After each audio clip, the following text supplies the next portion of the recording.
il y a différentes formes. Ça peut être carrément une fake news, comme on dit maintenant, un truc qui a été inventé.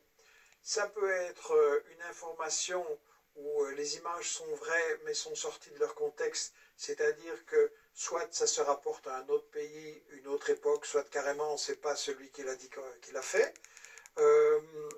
Et puis, il y a les silences et les choses qu'on cache. C'est des formes différentes, et je dirais les choses qu'on cache sont peut-être encore le plus important de tout. Pour apprendre aux gens à repérer les médias mensonges, parce que ça pour moi c'est très important, il faut se sortir de l'idée que ce que j'appelle la bataille de l'information, elle va être menée par quelques super-héros qui écrivent des livres, qui font des films, qui passent dans des débats, etc. Et il faut se rendre compte qu'il faut absolument que chaque citoyen, et particulièrement les jeunes, apprennent à repérer les médias mensonges, apprennent en quelque sorte l'autodéfense intellectuelle.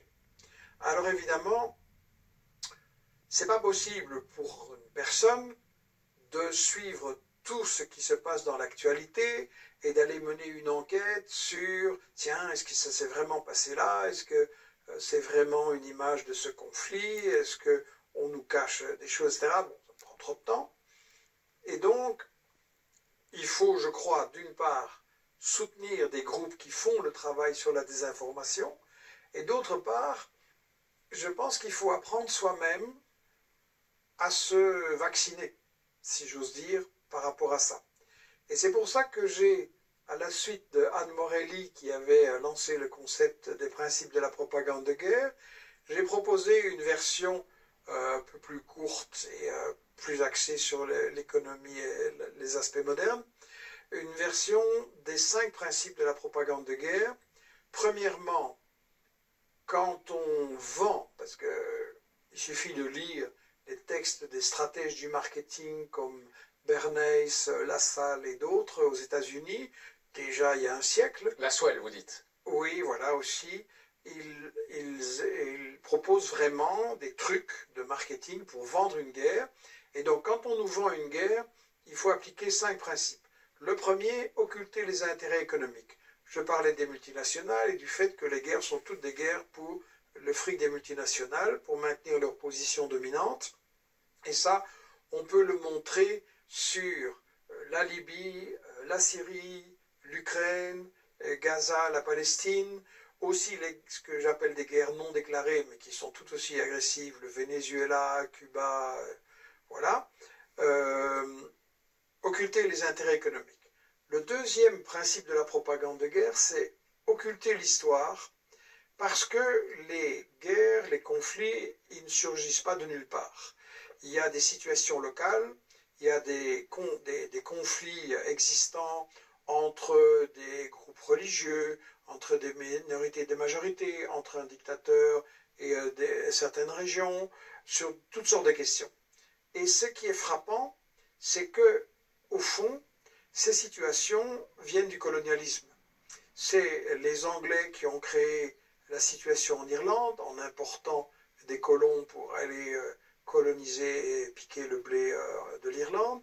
C'est les Anglais qui ont institué l'Inde, qui ont créé la division Inde-Pakistan, etc., qui ont créé avec les Français la situation en Palestine et au Moyen-Orient. Et donc, on peut voir partout les Belges au Congo, au Rwanda, au Burundi, en utilisant les Hutus contre les Tutsis ou l'inverse, etc., le traditionnel diviser pour régner. Et donc là, on a la racine de toute une série de conflits qu'à un moment donné, les États-Unis ou la France décident d'exacerber parce qu'il y a un régime qui les embête, parce qu'ils veulent un contrôle plus direct sur la région ou parce qu'ils veulent empêcher un concurrent de s'installer dans la région.